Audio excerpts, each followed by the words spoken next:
Mexico City, Coyoacán, Cala Vienna, scene of one of the most spectacular political murders of the 20th century. The last refuge of the hero of the Russian Revolution and legendary leader of the Red Army, Leon Trotsky. On the 20th of August 1940, he was struck from behind by Ramon Mercader, alias Frank Jackson, with an ice pick on the orders of Joseph Stalin.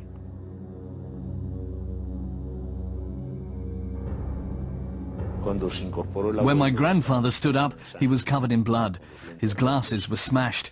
He sat in the doorway, and as his wife Natalia hurried to him, he pointed with his finger and said just, "Jackson," as if he wanted to say that was where the attack we had expected came from.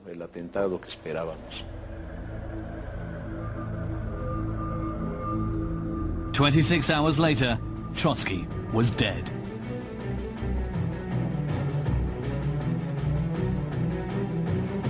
For 43 years of my conscious life, I have been a revolutionary. I have fought under the banner of Marxism. If I could begin all over again, I would of course try to avoid this or that mistake, but I would never change the main approach. One can say that in his life there were many caesuras, many climaxes and one steep fall. If Shakespeare had lived in the 20th century, Trotsky would doubtless have been one of the heroes of his famous dramas.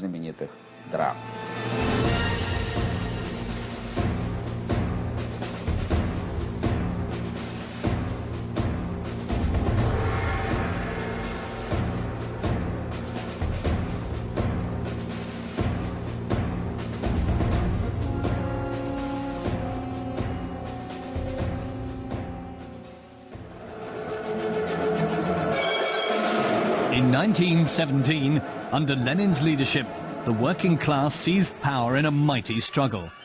Sergei Eisenstein's famous film October, pictures that lie. The most talented man at Lenin's side, Leon Trotsky, the real organizer of the October Revolution, airbrushed out by his worst enemy. Stalin began very early on to eliminate the figure of Trotsky. Also, when he demanded to monitor Eisenstein's film about the October Revolution, his aim was to distort the image of Trotsky. This false impression then went around the world.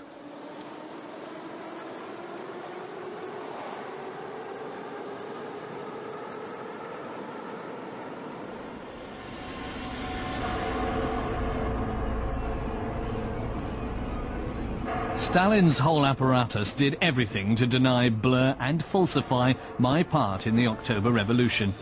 Let's be clear about it.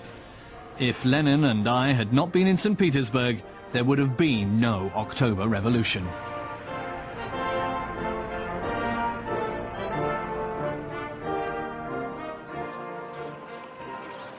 The Russian capital in 1917, the stage for the revolutionary drama that would change Russia's destiny forever. February had seen the fall of the hated Tsarist regime. The World War and general distress had brought the people out onto the streets. After centuries of repression, it was their first moment of freedom. In the resulting power vacuum, there arose a dual system that was to have major consequences. On the one hand, the provisional government of middle-class parties. On the other, the Council of Workers and Soldiers, the Soviet. Revolutionaries stormed to Petrograd from all over the country.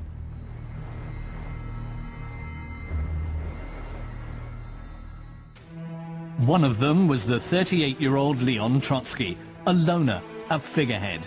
His rival, Lenin, was 10 years older. He led the radical party known as the Bolsheviki, two self-appointed missionaries. I think Lenin and Trotsky thought of themselves as somehow being, the spokesman of the working class. The working class has no voice.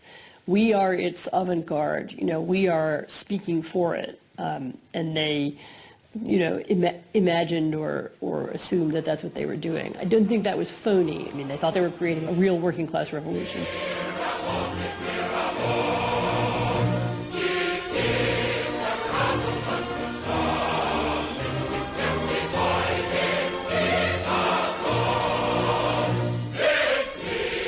By bringing down the old order, the hope was to create a better world without exploitation and deprivation, the eternal working class paradise.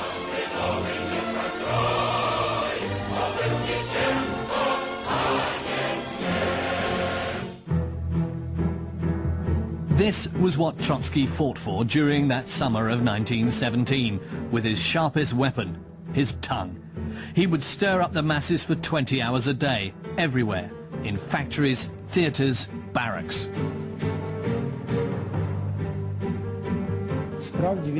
Trotsky's attraction resulted from a fanatical belief in the idea. No orator is convincing who does not believe in the power of his words. That's where this charisma came from, and the magnetism with which he drew the public.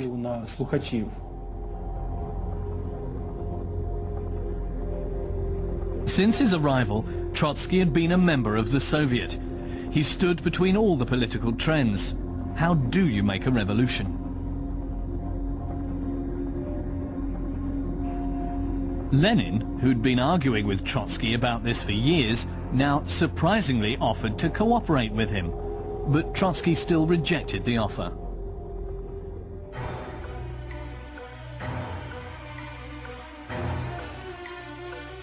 Soon afterwards, the provisional government declared Lenin an outlaw. He was forced to flee abroad. A week later, Trotsky became a Bolshevik. A brilliant organizer, he soon assumed a leading role in the party. In October, he became chairman of the Petrograd Soviet and created a paramilitary force, the Red Guards.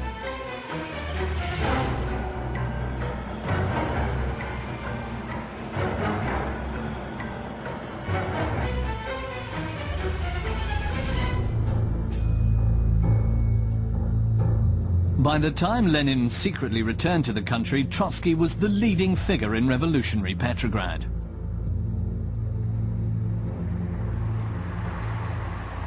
Lenin urged an immediate armed uprising against the bourgeois government.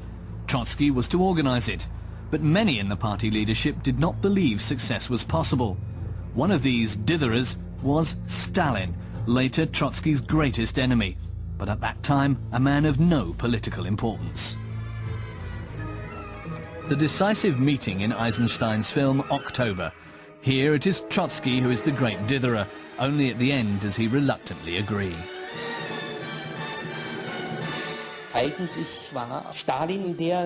Actually, it was Stalin who hesitated, and it was precisely because Stalin had this reputation of having hesitated at this decisive juncture that he was forced later to play down Trotsky's role and to falsify history by making himself the second architect of the revolution, standing at Lenin's side.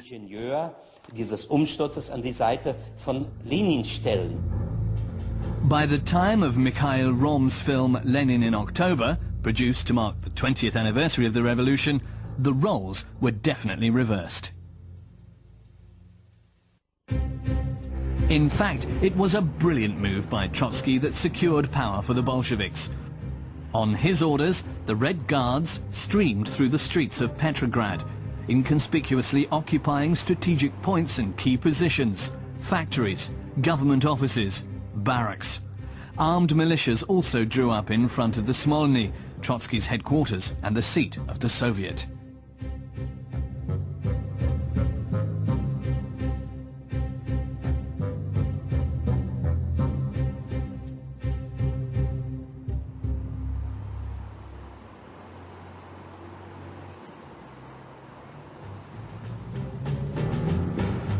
It was here at 1 p.m. on the 7th of November that he declared the provisional government to be deposed. When word of the Bolshevik coup spread through the Soviet, there was opposition. Trotsky told the critics to go out where you belong, into the ash heap of history. They did indeed walk out, leaving the Bolsheviks in control of the Soviet as the strongest